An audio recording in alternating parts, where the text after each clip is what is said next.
പോളണ്ടിലെ ഈ ഒരു കൊച്ചു ഗ്രാമത്തിൽ 160 തവണ ഈ കുട്ടികൾക്ക് മുമ്പിൽ ഈ അമ്മ പ്രത്യക്ഷപ്പെട്ടു എന്നാണ് പറയുന്നത്. എന്നിട്ട് അവരുടേതായ ഭാഷയിൽ അവരുടേതായ രീതിയിൽ പല തവണ ഇങ്ങനെ അവരോട് സംസാരിച്ചു കൊണ്ടേയിരുന്നു. പോളിഷ് ഭാഷയിലാണ് സംസാരിച്ചത്. ആ ഒരു കാലഘട്ടത്തിൽ പരിശുദ്ധ അമ്മ ഈ കുട്ടികളുടെ അടുക്കൽ വന്ന് അവരുടേതായ ഭാഷയിൽ സംസാരിച്ചു എന്ന് പറഞ്ഞ് കേട്ടപ്പോൾ ആ പ്രദേശത്ത് ഉണ്ടായിരുന്നവർക്കൊക്കെ വലിയൊരു ആശ്വാസമായിരുന്നു.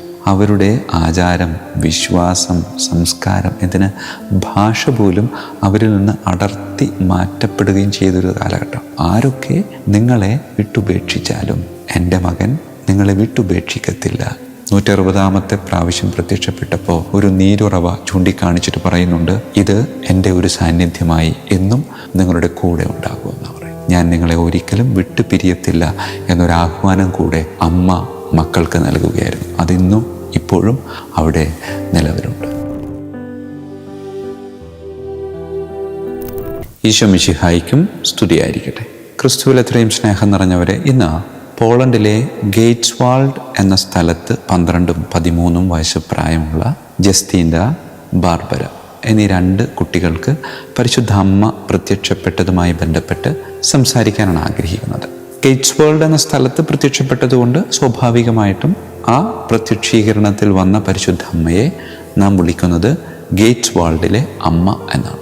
പോളണ്ടിലെ ഈ ഒരു കൊച്ചു ഗ്രാമത്തിൽ ഈ 2 പെൺകുട്ടികൾക്ക് മുമ്പിൽ ഈ അമ്മ പ്രത്യക്ഷപ്പെട്ടിട്ട് 1877 ജൂൺ മാസം 27-ാം തീയതി മുതൽ സെപ്റ്റംബർ 16-ാം തീയതി വരെ 160 തവണ ഈ കുട്ടികൾക്ക് മുമ്പിൽ ഈ അമ്മ പ്രത്യക്ഷപ്പെട്ടു എന്നാണ് പറയുന്നത്. എന്നിട്ട് അവരുടേതായ ഭാഷയിൽ അവരുടേതായ രീതിയിൽ പല തവണ ഇങ്ങനെ അവരോട് സംസാരിച്ചു കൊണ്ടേയിരുന്നു. പോളിഷ് ഭാഷയിലാണ് സംസാരിച്ചത്. പോളിഷ് ഭാഷയിൽ സംസാരിച്ചു എന്ന് കേൾക്കുമ്പോൾ നമുക്ക് വലിയ അത്ഭുതമൊന്നും തോന്നുന്നില്ല. പക്ഷേ ആ ഒരു കാലഘട്ടത്തിൽ പരിശുദ്ധ അമ്മ ഈ കുട്ടികളുടെ അടുക്കൽ വന്ന് അവരുടേതായ ഭാഷയിൽ സംസാരിച്ചു എന്ന് പറഞ്ഞ് കേട്ടപ്പോൾ ആ പ്രദേശത്ത് ഉണ്ടായിരുന്നവർക്കൊക്കെ വലിയൊരു ആശ്വാസമായിരുന്നു. കാരണം 19ാം നൂറ്റാണ്ടിൻ്റെ ആരംഭത്തിൽ പോളണ്ട് ആക്രമിക്കപ്പെടുകയും ശിഥിലീകരിക്കപ്പെടുകയും അവരുടെ ആചാരം, വിശ്വാസം, സംസ്കാരം, ഇതിന് ഭാഷ പോലും അവരിൽ നിന്ന് അടർത്തി മാറ്റപ്പെടുകയും ചെയ്തൊരു കാലഘട്ടം.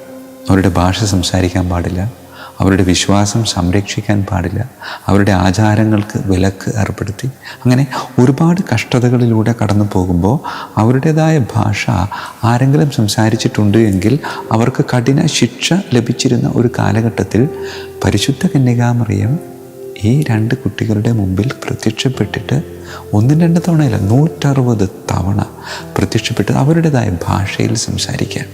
ഇത് അവരെ സംബന്ധിച്ചിടത്തോളവും അവരെ കേട്ടുകൊണ്ടിരിക്കുന്ന അവരുടെ പ്രിയപ്പെട്ടവരെ സംബന്ധിച്ചിടത്തോളവും അമ്മ അവർക്ക് കൊടുത്ത ഒരു വാഗ്ദാനം പോലെയായിരുന്നു. ആരൊക്കെ നിങ്ങളെ വിട്ടുപേക്ഷിച്ചാലും എൻ്റെ മകൻ നിങ്ങളെ വിട്ടുപേക്ഷിക്കത്തില്ല എന്നതിൻ്റെ ഒരു നേർസാക്ഷ്യമായിരുന്നു ഈ അമ്മയുടെ അവരുടെ മുമ്പിലുള്ള ഓരോ പ്രത്യക്ഷപ്പെടലും. ഈ പ്രത്യക്ഷീകരണങ്ങളിലൂടെ കടന്നു പോകുമ്പോൾ ഈ അമ്മ അവർക്ക് 5 പ്രധാനപ്പെട്ട സന്ദേശങ്ങൾ നൽകുന്നുണ്ട്. മറ്റ് പ്രത്യക്ഷപ്പെടലുകളിലൂടെ ലഭിച്ചിട്ടുള്ള സന്ദേശങ്ങളാണെങ്കിലും ഇവിടെ കൃത്യമായിട്ട് അത് എടുത്തു പറയുന്നുണ്ട്. അതിലൊന്ന് ജപമാല ചൊല്ലുക, 2 കർത്താവിൻ്റെ കരുണയിൽ ആശ്രയിക്കുക, 3 സഭയോട് ചേർന്ന് നിൽക്കുക, 4 പാപത്തിൽ നിന്ന് അകന്നു നിൽക്കുക, 5 വിശ്വാസം സംരക്ഷിക്കാൻ പടപൊരുത്തുക. പ്രിയമുള്ളവരെ, ഏറ്റവും അവസാനത്തെ പ്രത്യക്ഷീകരണത്തിൽ 1877 സെപ്റ്റംബർ മാസം 16-ാം തീയതി പരിശുദ്ധ അമ്മ ഏറ്റവും അവസാനം പ്രത്യക്ഷപ്പെടുമ്പോൾ ആ പ്രത്യക്ഷപ്പെട്ട സ്ഥലത്ത് ഒരു ഉറവ ഉണ്ടായിരുന്നു എന്ന് പറയും. ആ ഉറവയിൽ നിന്ന് ഒഴുകുന്ന വെള്ളത്തിൽ നിന്ന് ഒരുപാട് അത്ഭുത രോഗശാന്തികൾ നിങ്ങൾക്ക് ലഭിക്കും എന്നൊരു വാഗ്ദാനം കൂടെ അമ്മ കൊടുത്തിട്ടാണ് അവിടെ നിന്ന് പോയത്.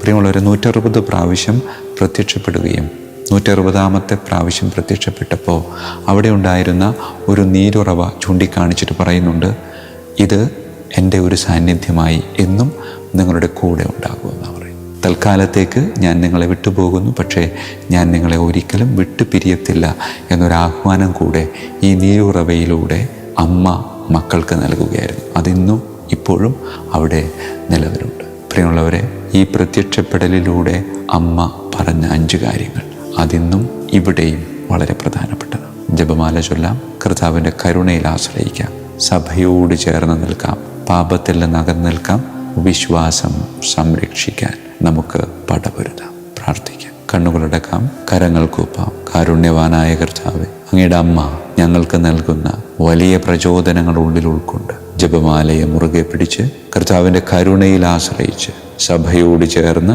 പാപത്തിൽ നിന്നകന്ന് വിശ്വാസത്തിൽ അടിയുറച്ചു നിൽക്കാൻ കർത്താവെ ഞങ്ങളെ അമ്മയിലൂടെ ശക്തിപ്പെടുത്തണമേ. കർത്താവായ ക്രിസ്തു വഴി ഞങ്ങൾ സമർപ്പിക്കുന്ന പ്രാർത്ഥന കേട്ടരുളണമേ. ആമേൻ. ഈശോ മിശിഹായ്ക്കും സ്തുതിയായിരിക്കട്ടെ.